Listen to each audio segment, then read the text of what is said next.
So my name is Keiko, and so a bit of background about me. I'm a computer scientist by trade. I did my bachelor's and PhD here in Edinburgh University in computer science, kind of like all through my life, but sadly, I've really been fascinated by how we can make software, how we can build software so that we can help people work more efficiently and more effectively.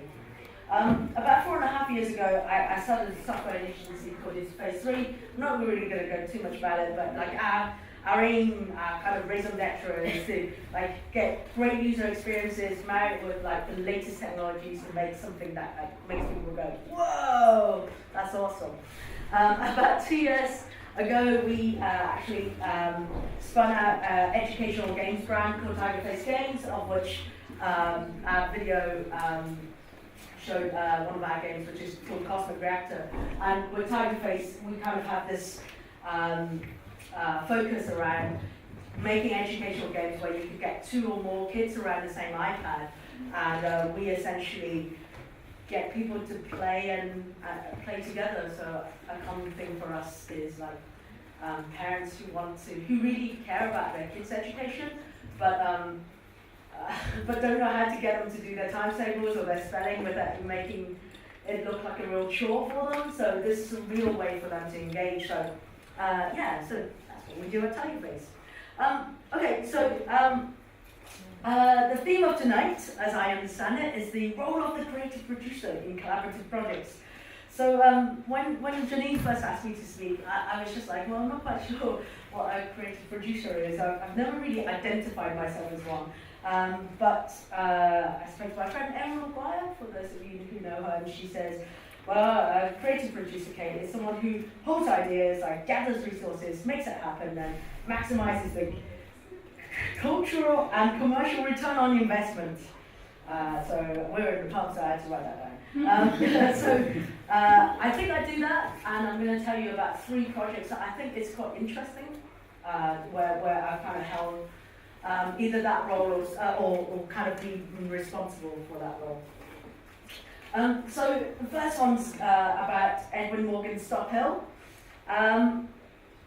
So Stop Hill was really a modern retelling of one of Edwin Morgan's poems, called Stop Hill, in a 3D immersive interactive environment. So in order to give you a bit of rationale, I kind of have to backtrack a little. So I've been a computer geek all my life, right? And for about a couple of years ago, I ended up at a workshop, a creative workshop, with Felix Barrett, who is the artistic director of Punch Drunk Theatre. Now, Punch Drunk, for you, those of you who aren't familiar with it, they are this amazing theatre company that basically take over entire buildings and put on plays that where the play itself, there's no stage. The play itself actually happens. You know, the actors will walk around the buildings and actually do act in that way. And he was talking about their show, which was in New York, called Sleep No More, which was basically a retelling of Macbeth with a 1930s Hitchcock twist. And I was just like, at the end of it, I was just like, how do you actually do that? And along with that, I was really fascinated by Sherlock and all of those kind of modern retellings of stories. So I basically stuck my hand up and said, how do you do this? And the story kind of, and what he said kind of slightly changed me, which was, they basically take a story, like you would, and then he would break it up and like smash it all over the floor, and then from the smattering of stuff on the floor, he would kind of pick out the characters that were interesting, and then he would pick out all the events, and then have a look at what's around, and depending on which events, provided you've got good characters, depending on which events they encounter, will bring out different characteristics of their characters. And I was just like, oh my god, that's like mind blowing, I've never thought about it like that. For like the next, I didn't do anything about it for the next 6 months, but I just thought it was like, wow, that's an amazing way to think about it. And in that way, you can actually start taking old stories and breaking it up and thinking about how you could replace little bits out and add bits in, and how you could, it just fascinated me from a point of view of how can we take those stories and bring it into digital land and retell it in a different way. So nothing happened for 6 months until there was this event called Culture Hack. And Culture Hack in 2012 was where we got, where lots of artists and cultural organizations came together, provided data, and geeks like me and other people who are also geeks, and other people as well, collaborated together and made stuff. And as part of the, so the Scottish Poetry Library provided a bunch of data, of which Edwin Morgan's poems were part of that. And I was just like, oh my God, do you know what we should do? We should totally retell Edwin Morgan's poem Stop Hell in the style of Silent Hill 2 or System Shock 2, which is my favorite game ever, and Dear Esther, which is all of these like narrative-driven games. So at this point I realized I probably should explain a little tiny bit about what Stop Hell is. So Stop Hell is a kind of 5-page poem, and essentially it's the story is that a young girl went and had an abortion at Stop Hill Hospital in Glasgow, and when the boiler man was taking the fetus to the incinerator, they actually found the baby was alive. And then it turns out in the poem that the way that the conception happened was she was gang raped in a summer job. So it's pretty hard-hitting stuff. And so the whole poem is told from 5 different people's points of view. So one was the father's, one was the mother's, the doctor's, the janitor, and the boiler room man. And so this is pretty a hardcore thing. So how did we do this? Well, the team was pretty important. So there was me in that classic pose. Classic like producer pose. We had my team, which was Chris and Chris. They were our developers inside Interface 3. And also, I just knew that we didn't have the narrative chops like inside the team in order to execute this. So I brought in my mate Lilith, who was part of one of the student theatre groups in Edinburgh. She brought along Paul, who is the director in that student group, and David, who's our sound design guy, came along, and Johnny was the producer, kind of helped on the production as well, and we got various other people to do some voice acting. So it was quite a big team. Also to mention, we decided to do this over 24 hours because that's how long Culture Hack lasted. So yeah, that was a great thing to do. Wasn't stressful at all. So the team was important, and we had those people. So I'm going to talk very quickly about what happened in those 24 hours. We spent Friday night, we basically printed out copies of poems, and the idea was that we would, you could walk around, well, we had to design the level first, and then you could walk around, and as you walk around, you could hear and find notes, like doctor's notes, and you could hear dictation tapes of what had happened. And so we had to, literally on Friday night, go and look up hospital plans and did that. But also, we had to respect how the story was being told. So there were really long monologues. And in the long monologues, we had to have very long corridors in order so that you can actually hear the monologue all the way through. So yeah, this is us three kind of hanging out together, designing on a Friday night. And then on this, and then we decided to go home because I really wanted to sleep. And so and then a sound designer turned up, composed a bunch of music and sound effects.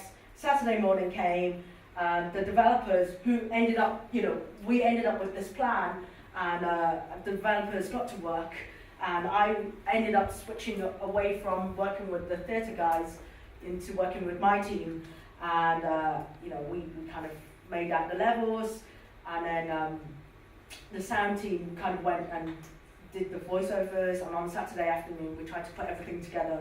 So we ended up doing that. So I really just wanted to quickly show you. Alright, okay.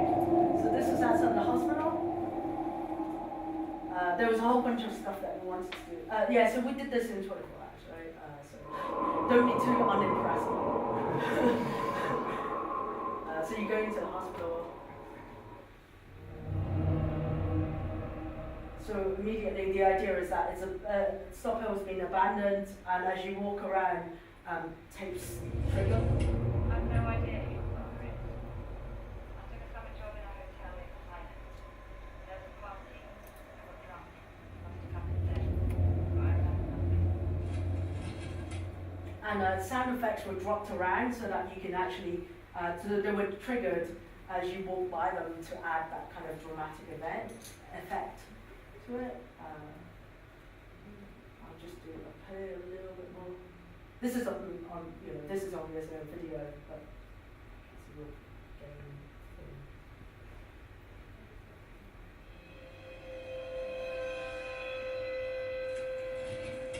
Yes, I agree to form the abortion. The girl was under unusual strain. I formed the opinion that for personal reasons and home circumstances her health would suffer if pregnancy was not terminated. Huh? Okay, I was going to show you. Okay, let's not do that. There's a little video which I was going to show you, but oh no, let's not play it. It's really sad. It's really sad. Okay, is this on? Okay. Second thing I'm going to talk to you about was.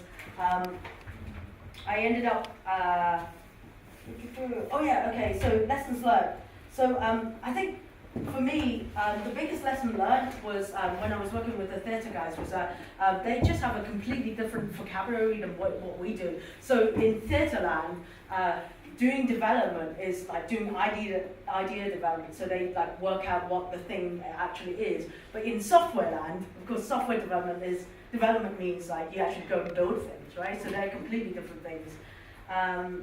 I think that go control, which was mentioned earlier on, and I think so we just had to kind of learn how to do that translation between multiple worlds. So trying to explain different things to each other.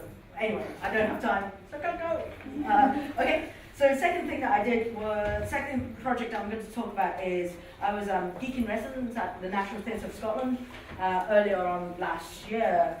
And from day one, we were really lucky that the staff at NTS were really very open to having a geek around and to challenge and do things differently. So they didn't really want me there just to kind of build them a new website, to build them a new app. They actually wanted to explore ideas together.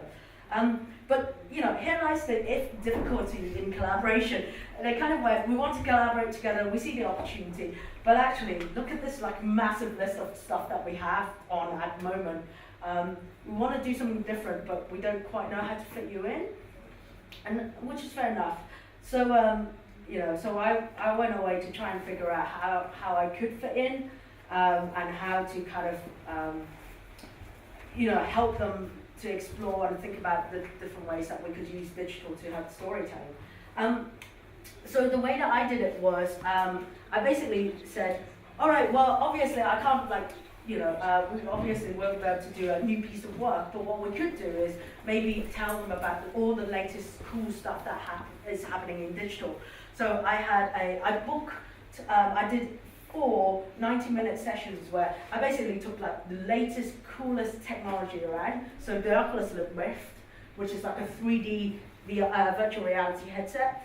I talked about augmented reality. I took a couple of apps and games which did storytelling just beautifully, and I just let people play with it. I spent 90 minutes talking through the tech, let them play with it, and that was just enough to like spark off conversations.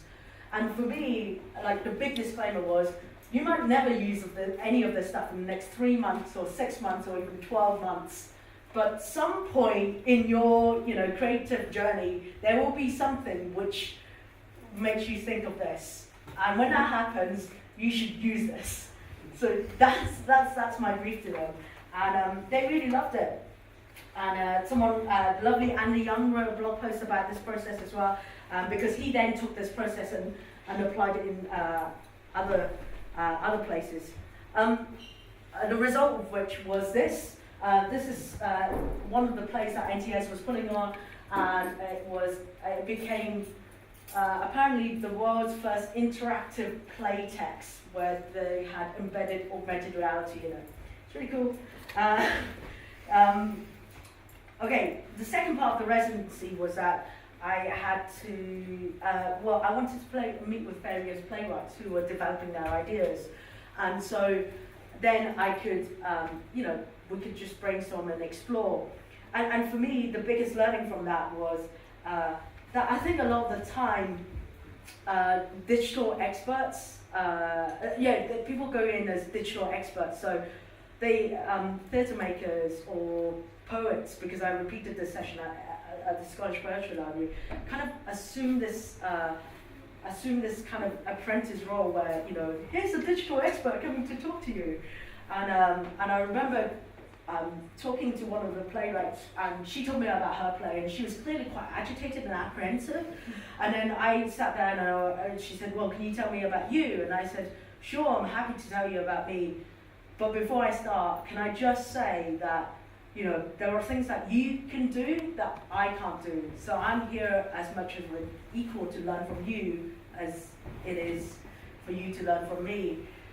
And like you could just physically see like the relief like just pouring out of her, because for once she wasn't being spoken to like a child, and this wasn't a client kind of relationship. And I think setting that up front is so important.